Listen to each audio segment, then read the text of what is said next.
What's up? Hello, welcome to the latest episode of the White Pube podcast.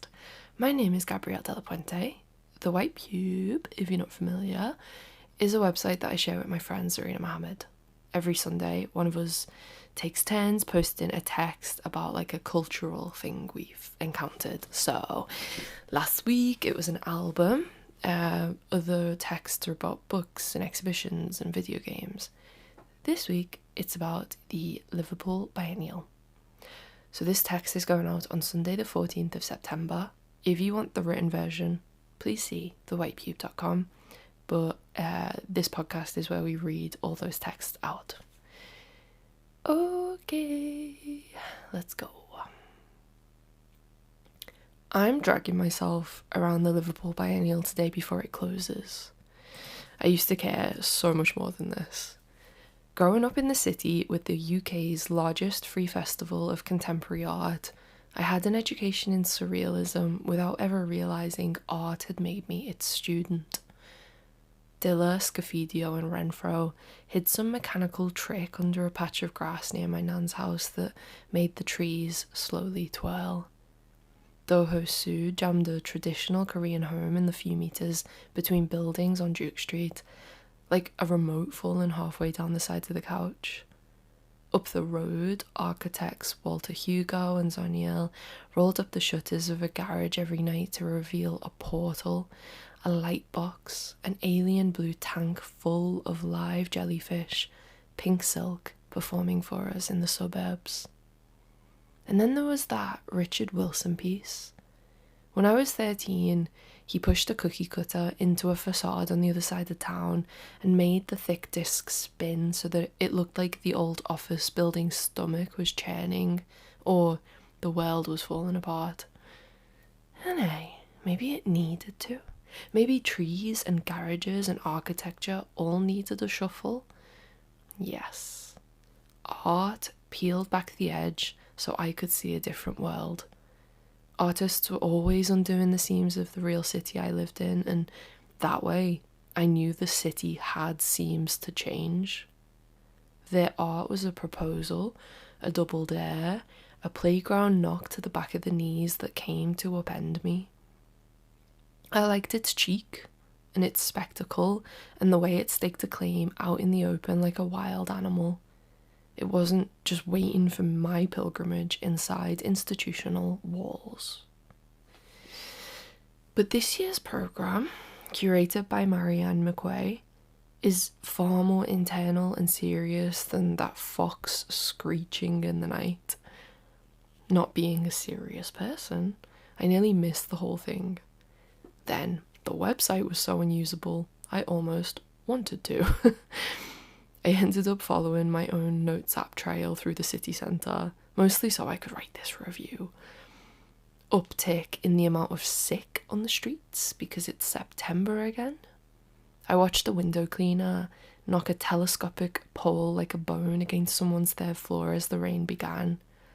Past two men carrying sleeping bags around their necks, followed by two girls with those long, early 2000s scarves that are making a comeback, and half wished I could stay outside where life already says enough because I didn't have a great time at the Biennial. No dancing trees I'll think about for the rest of my life. Instead, a lot of art in sombre rooms that needed me to be an upright citizen and read overly long wall text and consider the slow burn of all the low volume meaning I'll never have the bandwidth for, or the honest interest. Just a lot of art that might as well have been invisible before me. And it's worth stating the obvious here. I'm not the perfect visitor, though I reckon most people aren't. A broader disclaimer is that the Biennial is not made in service of me, and I'm not writing this text in service of the Biennial. We each do our own thing in service of ourselves, the other party thrown to the wayside. It's fine not to care about it. It shouldn't care about me. Critic, curator, and artist are always even. It just doesn't seem that way when critics get the last word.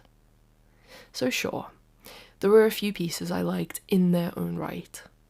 Isabel Nolan's work was like an air freshener in a museum where the curation made the building shrink. A photograph in Open Eye Gallery by Widleen Cadet made me physically pause. The way her flash caught a scatter of petals in pitch black so they became baby pink stars orbiting a body.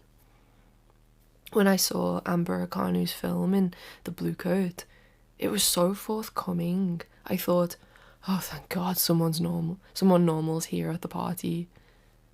And I don't tend to care about the end result of a community project genre in art because I am a bit evil, but Chi Chung Chang's reinterpretation of Liverpool's Chinese art using charcoal rubbings of local residents' belongings, including a jade bracelet, some currency, and a hand fan, was neat in its own right, without me having to think, oh, it's only nice because people did a thing together. But like, the heavy hitter this year was supposed to be Elizabeth Price, whose work I've enjoyed for years. Her art is usually a bright silver knife, twanging and glinting, so sharp. Whereas the film we got here was an essay with too many pages missing, a leaking sketch for something else, a video that ended 20 minutes too soon, dialectics delivered to an audience on shite seating through speakers that weren't up to the job. I watched it twice and thought, is this really the film the artist wanted and needed to make because of the will of their hot, true soul? Or is this a shoehorning problem? A simple instance of art only able to be made because of the existence of festivals and their scarce gold dust commissions? I felt it was just too much a commission.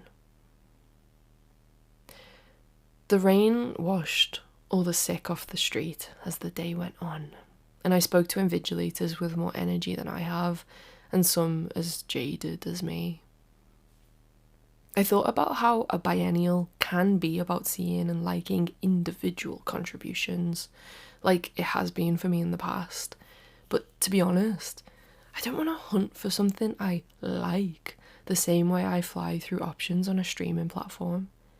I did the whole schlep because I wanted to feel the biennial's choice in bringing these particular 30 artists together.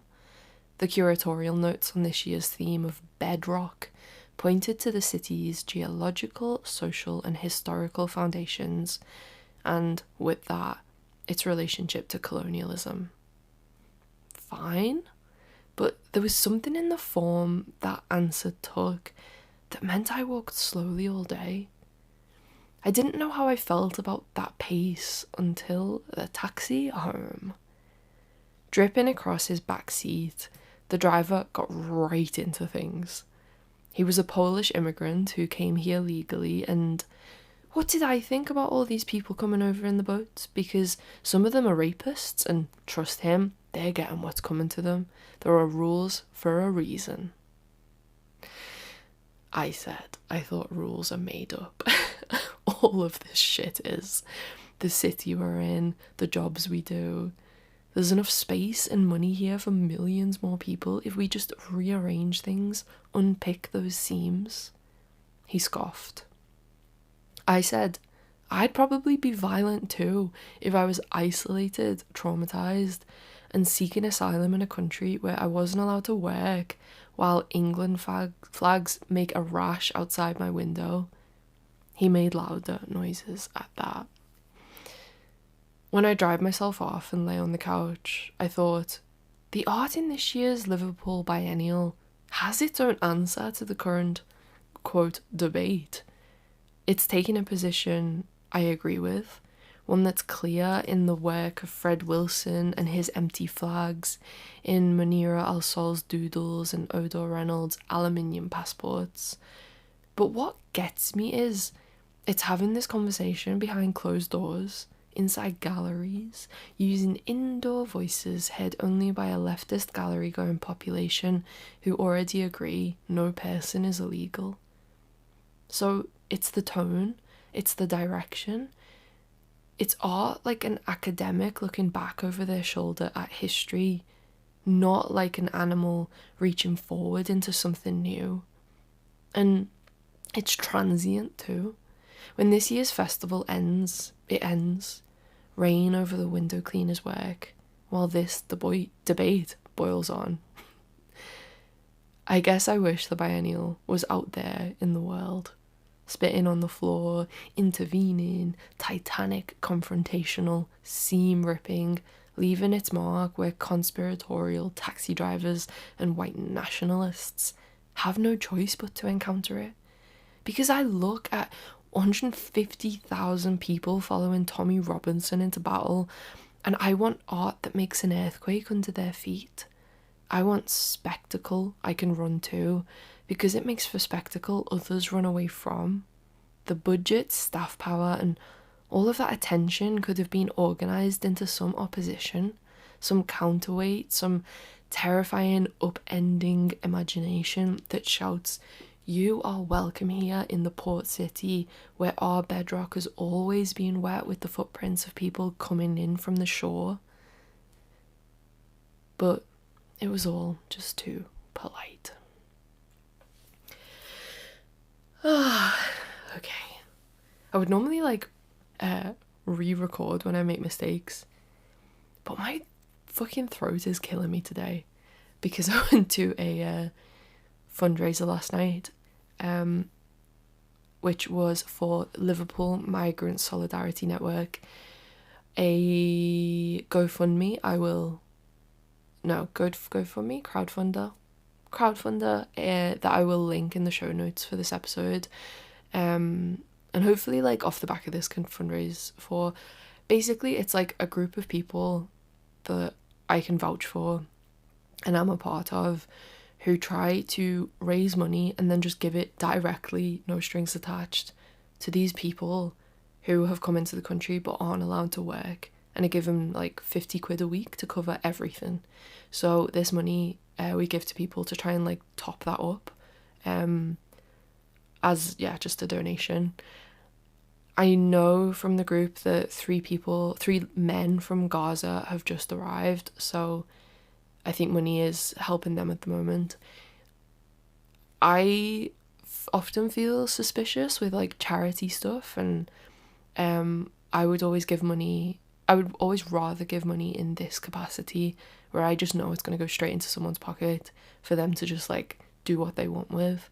So yeah, I'll just say again, I vouch for them. I know it works. I've been there, I've done it, and it's just genuinely effective and useful.